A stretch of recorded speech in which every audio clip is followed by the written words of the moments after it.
Apa kata Ibnu Hajar?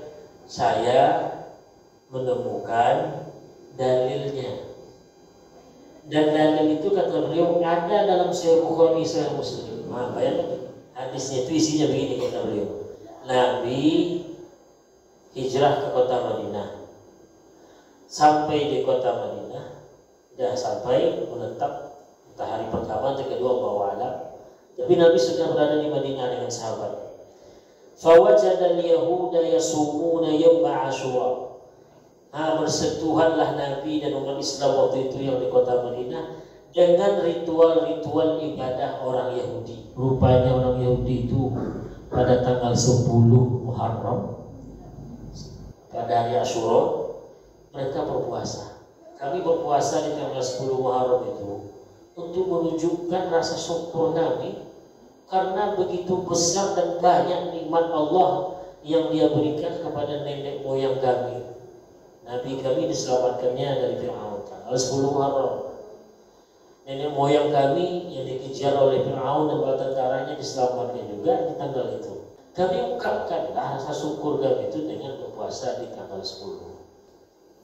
Hadis inilah yang dipakai oleh ulama hadis besar ini, yaitu Ibnu Hajar, untuk menyatakan bahwa acara maulidan itu hukumnya boleh. Dari manunya bisa ambil, dari sisi manunya.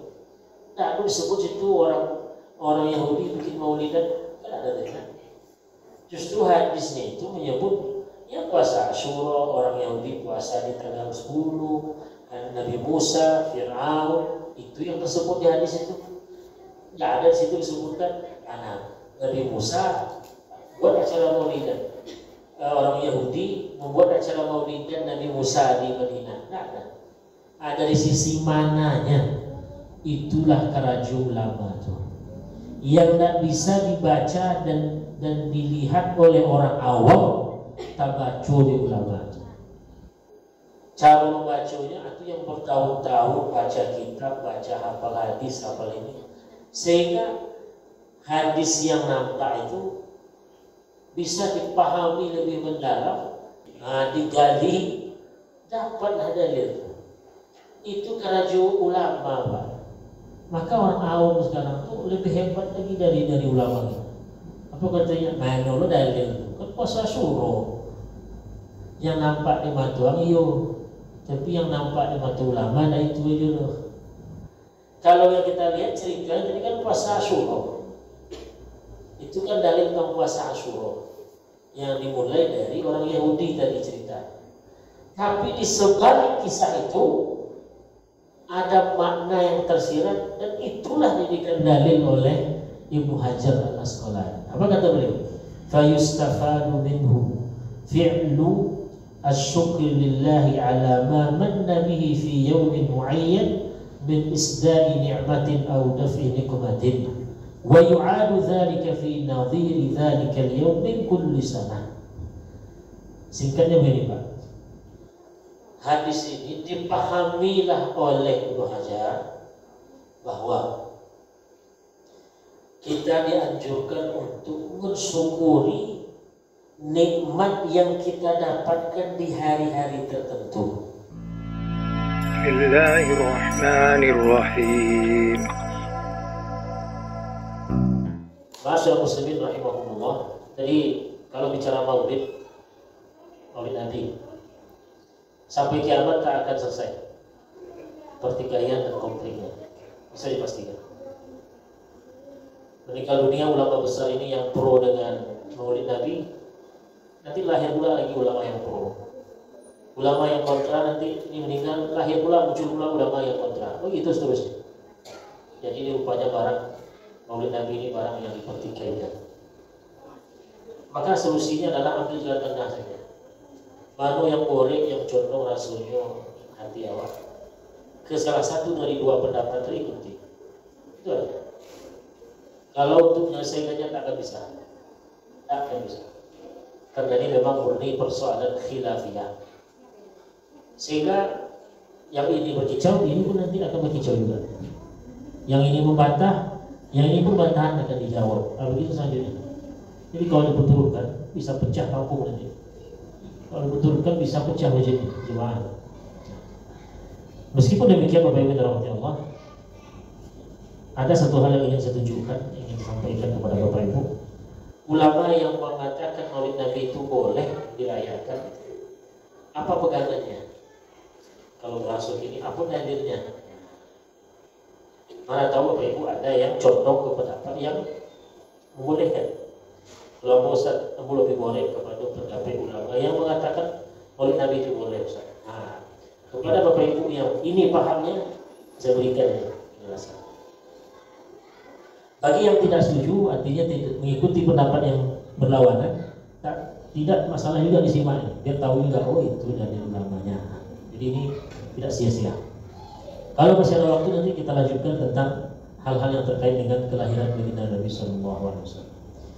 Kaum muslimin dan muslimat yang dirahmati Allah, ada seorang ulama besar, ulama hadis bernama Ibnu Hajar Al-Asqalani. Jadi ada dua ulama yang sama-sama namanya itu dikenal dengan Ibnu Hajar, tapi beda orang. Satu Ibnu Hajar Al-Asqalani, itu yang lebih duluan hidup. Setelah itu ada lagi namanya ulama besar juga, namanya Ibnu Hajar Al-Haytami. Jadi ujungnya yang beda. Ibnu Hajar yang saya kutip di sini itu Ibnu Hajar yang pertama, seorang ulama hadis terkenal di masanya. Tidak ada orang yang tak mengakui dia ulama hadis. Selain juga hafal sekian ribu hadis dengan sanadnya, sehingga dia digelari dengan Al-Hafiz. Kalau sekarang Al-Hafiz itu kan orang hafal Quran. Nah, diundang. Jadi Al-Hafiz itu adalah gelar khusus bagi orang yang hafal sekian ribu hadis berikut dengan sanadnya. Nah, itu gelarnya Al-Hafiz. Kemudian juga dia terkenal dengan kepakaran ilmu hadisnya. Pakar hadis dan pakar ilmu hadis. Sehingga dia dikasih gelar juga Amirul Mukminin fil Hadis. Kalau bahasa sederhananya, rajanya ahli hadis. Sampai hari ini ada satu karyanya yang dibaca dan dipelajari oleh semua ulama-ulama yang fokus di bidang hadis.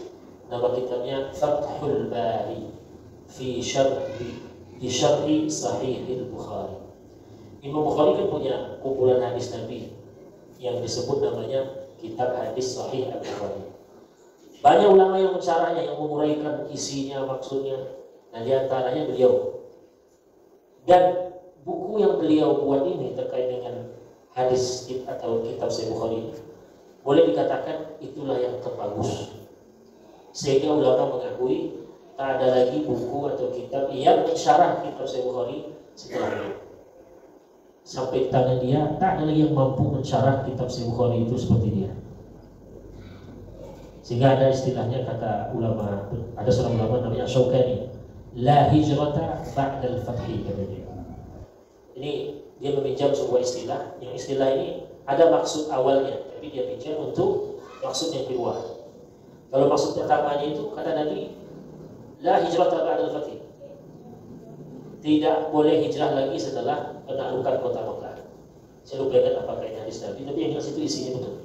La hijrata ba'dal fathi, tak boleh, tidak ada lagi ceritanya orang Islam itu pakai hijrah setelah Mekah ditaklukkan. Nah, ungkapan ini dipakai oleh Imam Asy-Syaukani untuk menunjukkan bahwa syarah Sahih Bukhari yang dibuat oleh Ibnu Hajar ini itulah syarah yang paling akhir yang diakui kehebatannya. Sehingga tidak perlu lagi syarah Sahih Bukhari yang lain. Nah, jadi ulama besar hadis ini, Bapak Ibu yang dirahmati Allah, beliau pernah ditanya oleh masyarakat waktu itu. Pertanyaannya apa? Tentang hukum merayakan Maulid Nabi. Nah, bayangkan.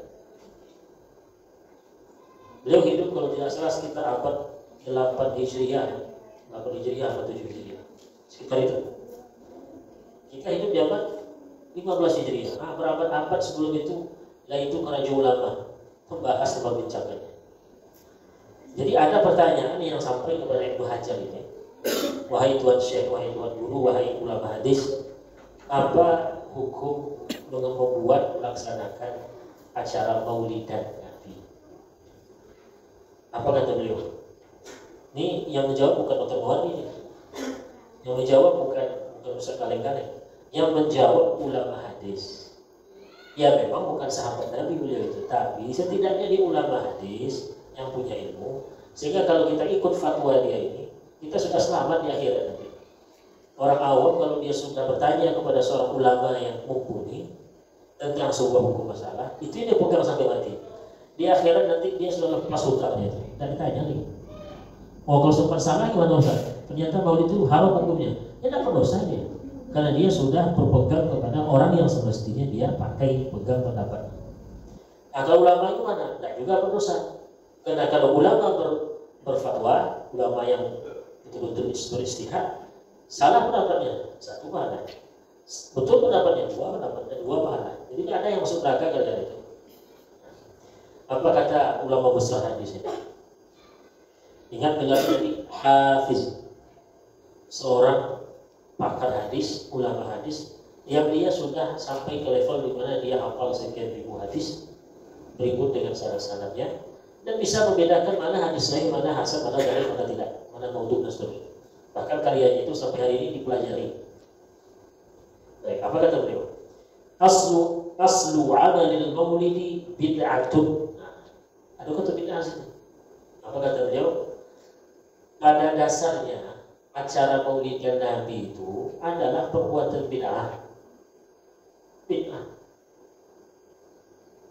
Apa maksud bid'ah di sini? Lam tunqal an ahadin minas salafis salih minal qurunis thalatha. Jadi beliau mengakui sampai detik ini ulama yang pro dengan maulid Nabi, gak ada satupun mereka yang mengatakan, oh Nabi pernah maulidan, Abu Bakar pernah maulidan. Sebut semua. Tidak pernah. Ulama-ulama yang mengatakan maulid Nabi itu hukumnya boleh, mereka dengan sadar mengatakan bahwa Nabi, sahabat, tabi'in, tabi'in, ulama-ulama mazhab empat itu, gak ada yang memilih maulid. Gak ada yang melakukan membuat acara maulid. Gak ada. Termasuk beliau, apa kata dia? Acara maulid Nabi itu pada dasarnya, ini dasar perlu garisbawahi, pada dasarnya adalah perbuatan bid'ah yang tidak ada riwayat menyebutkan salaf saleh, as-salafus saleh yang hidup di abad ketiga itu, ya sahabat, tabi'in melakukannya. Nah, kan jujur nih Pak, jujur kan? Begitu juga saya lihat syekh ulama-ulama yang pro dengan maulidan Nabi. Tidak ada satupun mengatakan, oh ada hadisnya Nabi pernah maulidan, Abu Bakar pernah. Tidak ada. Ulama-ulama itu jujur menyampaikan bahwa acara maulidan Nabi itu memang bid'ah. Artinya apa? Belum pernah dibuat atau tidak pernah dibuat oleh 3 generasi terbaik, sahabat Nabi, tabi'in, tabi'in. Jadi kalau ditanya nanti bagi Bapak Ibu yang pro maulidan, kan ada tuh apa namanya bazarnya di sana. Lihat Nabi membeda, jawabnya tidak. Lihat pernah nggak sahabat melakukan? Jawabnya tidak pernah. Dosa dia akan berdosa kita. Nantinya kok ada. Ya kan? Ada bazarnya tuh di media sosial pada gitu, diserahkan ya. Yang merayakan maulid Nabi dicontrengnya tidak pernah. Sahabat Nabi contoh. Siapa yang menolak? Tidak ada yang menolak. Nabi tak pernah membuat acara maulidan. Sahabat tak pernah buat acara maulidan. Tabi'in tak pernah membuat, tabi'in tak pernah. Sehingga disebutlah bid'ah. Sesuatu yang baru ada, sesuatu yang baru dibuat. Tidak ada di zaman Nabi, tidak ada di zaman sahabat, zaman tabi'in dan tabi'in. Itu namanya bid'ah. Nah, sampai sini kita harus pahami Pak. Ulama-ulama yang mengatakan bahwa maulid Nabi itu boleh, tidak ada satupun dari mereka yang mengatakan Nabi pernah buat maulidan, sahabat Nabi pernah buat, tabi'in pernah buat, tabi'in pernah buat, atau imam yang 4 itu, Imam Syafi'i, Abu Hanifah, Imam Malik dan seterusnya. Tidak ada. Terus sampai di situ selesai persoalan. Nah, disinilah bedanya nanti. Rekan-rekan kita, saudara kita dari aliran Salafi, mereka sampai berhenti di situ. Ada Nabi membuat? Tidak. Ada sahabat membuat? Tidak. Tabi'in? Tidak. Tabi'in? Tidak. Imam mazhab 4 tidak. Ada tuh katanya. Ada Nabi Cina. Selesai, tutup buku. Berarti bid'ah, ya kan? Haram sudah, nggak boleh dibuat. Sampai di situ pegangannya.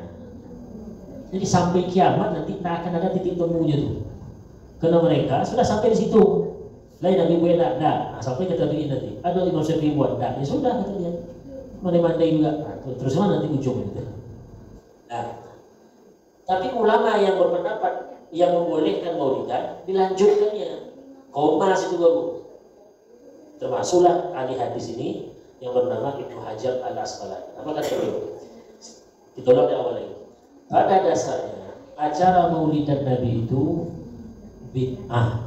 Apa maksudnya? Tak pernah atau tak ada riwayat hadis yang menyebutkan Nabi pernah buat, sahabat pernah buat, tabi'in pernah buat, tabi'in pernah buat. Terus apakah sampai situ? Enggak. Apa kata beliau? Walakinnaha. Namun, kata namun itu berarti sudah tambahan ya Pak. Kalau bahasa Allah mereka, iyo. Nadu Nabi membuat, sahabat Nabi nadu membuat, tabi'in tak boleh, tabi'in tak dua, Imam Syafi'i tak pernah membuat. Sepakat tidak. Cuma, itu dia. Cuma, ini kata Ibnu Hajar ini, tak kata saya, tak kata Dr. Mawardi dan seterusnya. Ya. Walakinnaha, cuma, ma'adhalik, qad ishtamalat ala mahasin wa dhiddiha. Faman taharra fi amaliha al-mahasin wa tajannaba dhiddaha kana bid'atan hasanah. Muncul istilah bid'ah hasanah. Apa kata beliau? Iya, Nabi tak pernah buat, sahabat tak pernah buat, tabi'in tak pernah buat, tabi'in Imam Mazhab 4 tak pernah buat. Ya betul itu. Cuma acara maulidan ini kan isi acaranya itu dua macam kemungkinan. Bisa yang elok-elok, bisa yang tak elok. Ini kata beliau nih, mahasin yang elok, atau yang tak elok. Dua bid'ah, lawan dari yang elok berarti tak elok. Jadi Ibnu Hajar ini ditengoknya isi acaranya itu. Jadi dia tidak langsung, kalau tak ada sama Nabi, tak ada sama sahabat, tabi'in, sudahlah itu tidak boleh umur. Nah, beliau tidak begitu cara pikirnya. Beliau ditengoknya dulu. Memang tak ada sama Nabi, sahabat, tabi'in. Tapi kalau kita lihat praktek acara maulidan itu, ya bisa yang baik-baik isinya, bisa juga tak baik yang tak baik. Bisa joget-joget, apa lagi, dan seterusnya.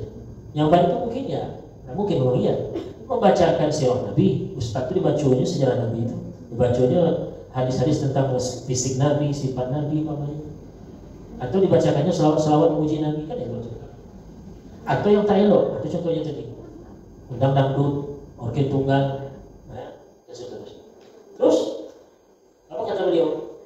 Siapa yang membuat acara maulidan dengan menjaga isinya tetap baik, maka acara maulidan yang dia buat ini tergolonglah kategorinya bid'ah hasanah. Ini bukan bahasa saya Pak, karena bid'atan hasanah. Jadi yang menyebut bid'ah hasanah itu tidak usah kini ya. Ulama hadis godang yang hidup di abad 8 Hijriah. Nah dia menyebut itu. Jadi kata beliau, kalau acara maulidan itu isinya yang baik-baik, contohnya dari membaca. Nanti ada diuraikannya apa contohnya yang baik-baik itu. Maka nanti bid'ah yang tadi itu jadi bid'ah hasanah. Apa maksud bid'ah hasanah?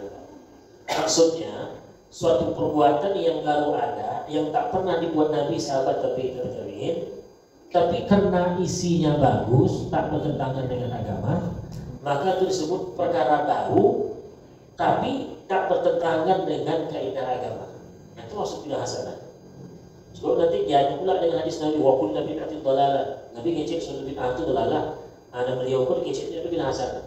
Tak perlu dipertentangkan. Beliau juga mengatakan bid'ah itu semua sesat. Kenapa? Apa maksud beliau? Perbuatan yang baru muncul tidak ada sama Nabi, sahabat Nabi, tabi'in, cuma dia bertentangan dengan rambu agama, dengan kaidah agama. Itu yang bid'ah sesat itu. Tapi kalau perkara baru itu yang belum ada zaman Nabi, tabi'in, sahabat seterusnya, tidak bertentangan dengan ajaran agama kita, kaidah agama kita, itu namanya perkara baru yang sesuai dengan kaidah agama. Nah, yang mode itu tuh disebut namanya bid'ah hasanah. bukan mengatakan menentang ucapan Nabi mengatakan semua bid'ah sesat. Kita bilang ada yang tidak ada, bukan itu maksudnya. Oke.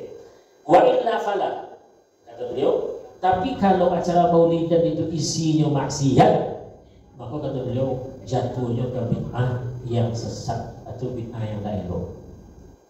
Jadi beliau menengok isinya, konten acaranya. Beliau tadi sepakat, Nabi tak pernah buat, sahabat tak pernah buat, sampai seterusnya. Tapi sampai di situ beliau menilai. Dia tengok apa sih acara maulidan itu isinya? Oh, baca Quran, oh ceramah agama, umpamanya pembacaan sirah Nabi. Oh, itu bagus tuh katanya.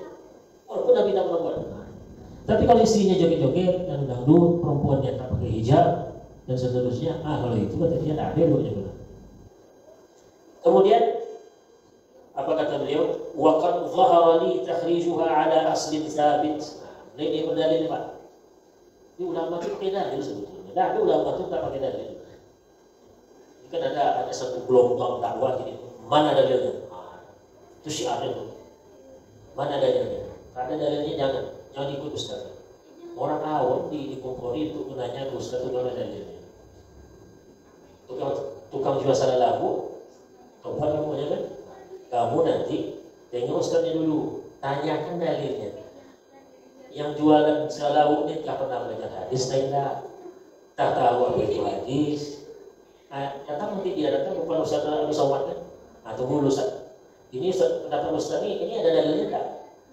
Gimana tak marah nanti Ustaz Somad? Itu yang kami hadapi sekarang. Apalagi Ustaz Muwardi kan? Senin, Tobat, Selasa dah. Itu dia. Kita sebutkan nanti ahli dalilnya ya. Makin naik ada pengennya. Sohih Ustaz. Sohih pula. Dia tahu nah ini sohih itu. Guru-guru ulama kita bertahun-tahun mempelajari kita baca. Baiklah. Apa kata Ibnu Hajar? Saya kata beliau sudah saya cari dalilnya. Apa itu? Nabi nak buat, sahabat Nabi nak buat, tabi'in nak buat, Imam Syafi'i nak buat. Tapi apa kata beliau? Waqad dhahara li takhrijuha. Saya kata dia menemukan dalilnya. Berarti dalil yang dia pakai sekarang itu bukan lagi perbuatan Nabi, perbuatan sahabat, perbuatan tabi'in. Cuma kawan sekolah begitu dalil itu apa? Jadi juga Nabi tak. Lain Nabi menyuruh anda. Jadi dalil yang dipahami itu sebatas ucapan Nabi, dibuat Nabi, disetujui Nabi, dibuat oleh sahabat. Nah itu yang dia pahami dalil itu. Padahal tak itu saja dalil itu. Apa kata Ibnu Hajar? Saya menemukan dalilnya. Dan dalil itu kata beliau ada dalam Sahih Bukhari, Sahih Muslim. Dalil yang dia jumpai, dalil yang dia pegang, dalil yang dia rasa, yang dia yakini untuk mengatakan acara maulidan ini sah. Itu ada di Sahih Bukhari, Sahih Muslim. Nah yang terbayang oleh kita, ini hadisnya pasti Nabi pernah buatnya, Abu Bakar enggak. Itu kita lihat. Apa hadisnya? Wa huwa ma thabata fi sahihain. Hadis itu ada dalam Sahih Bukhari, Sahih Muslim. Min anna Nabi sallallahu alaihi wasallam qadiman Madinah. Jadi hadisnya itu isinya begini kata beliau.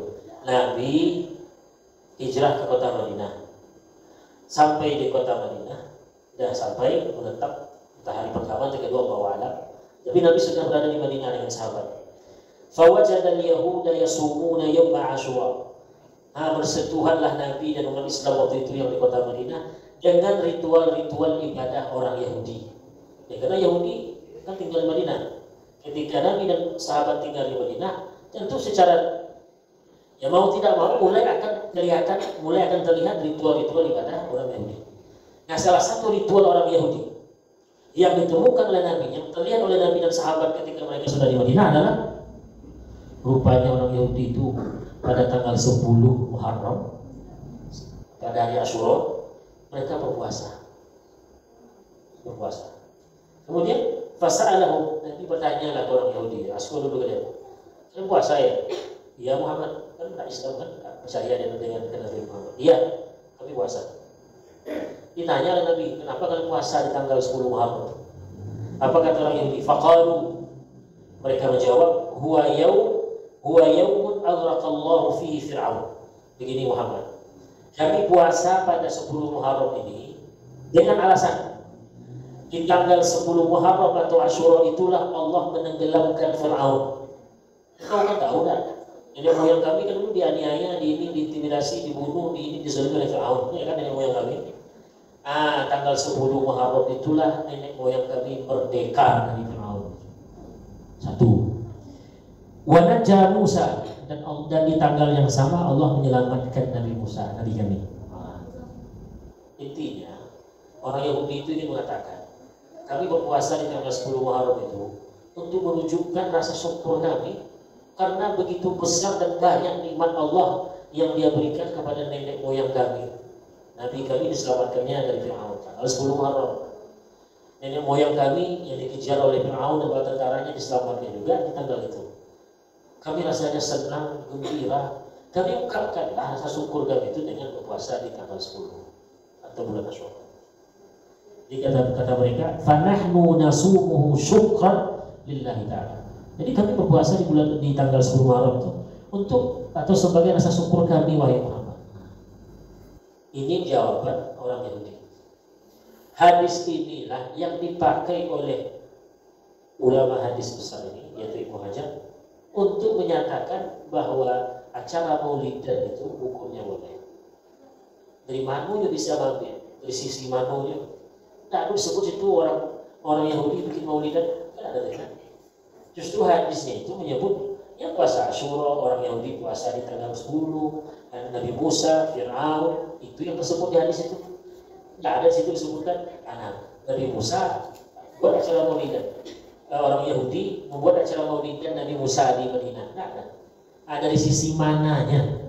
Itulah kerajuan ulama itu yang tidak bisa dibaca dan dilihat oleh orang awam. Tabacu di ulama. Cara membacanya itu yang bertahun-tahun baca kitab, baca hafal hadis, hafal ini, sehingga hadis yang nampak itu bisa dipahami lebih mendalam, bisa kalau masuk kampungnya dicukir, apa maksudnya dicukir?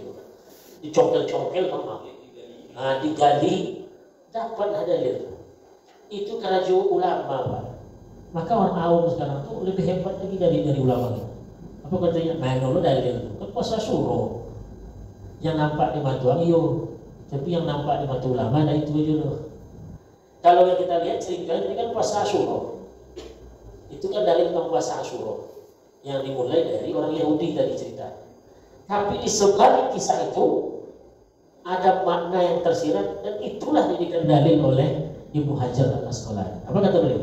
Fayustafadu minhu fi'lu asyukri lillahi ala ma manna bihi fi yawmin mu'ayyan min isda'i ni'matin aw daf'i nikmatin wa yu'adu dhalika fi nadhiri dhalika al-yawm min kulli sanah. Singkatnya begini, Pak. Hadis ini dipahamilah oleh Ibnu Hajar bahwa kita dianjurkan untuk mensyukuri nikmat yang kita dapatkan di hari-hari tertentu. Bahwanya dulu awak pernah naik kapal laut tanggal 1 Januari. Kemana? Ke Batam lah. Oh, terjadi gelombang yang luar biasa. Rasanya itu memang tidak ada selamatnya. Yang nyerah kita, ya Allah, saya dapat pasrah ya Allah. Rupanya Allah selamatkan. Berarti itu nikmat tuh. Dianjurkan kita harus bersyukur kepada Allah. Coba tanya beliau.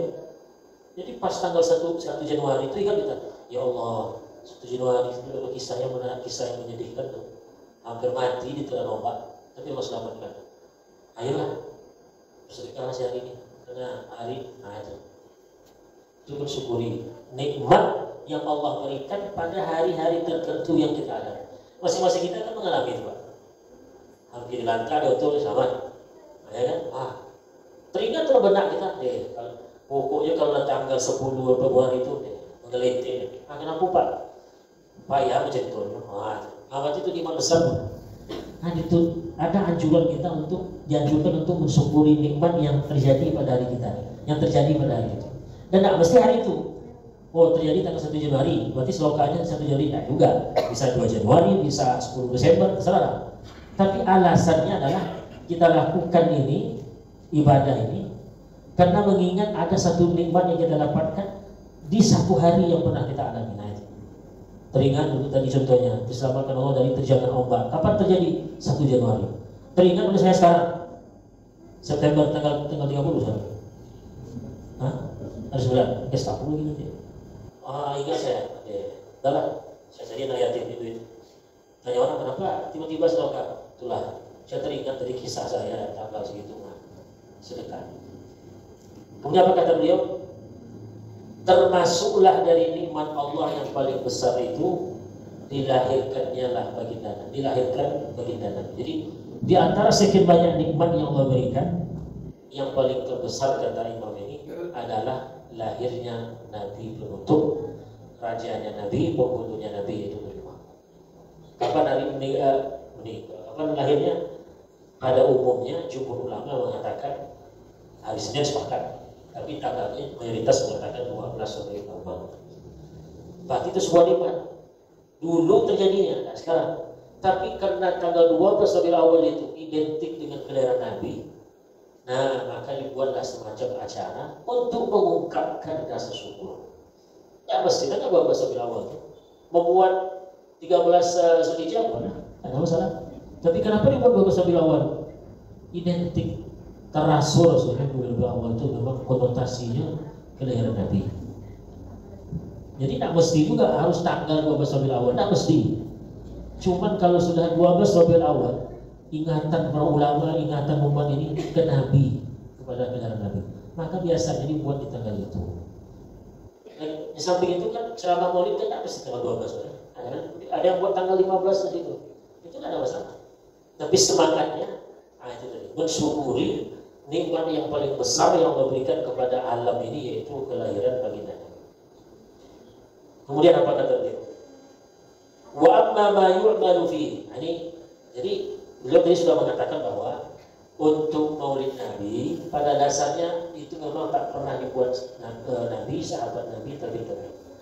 Meskipun demikian, kita tak langsung menilai itu hukumnya bid'ah, dolalah atau haram. Kita tengok dulu isinya. Nah, ini saya simpulkan aja. Kita tengok isinya.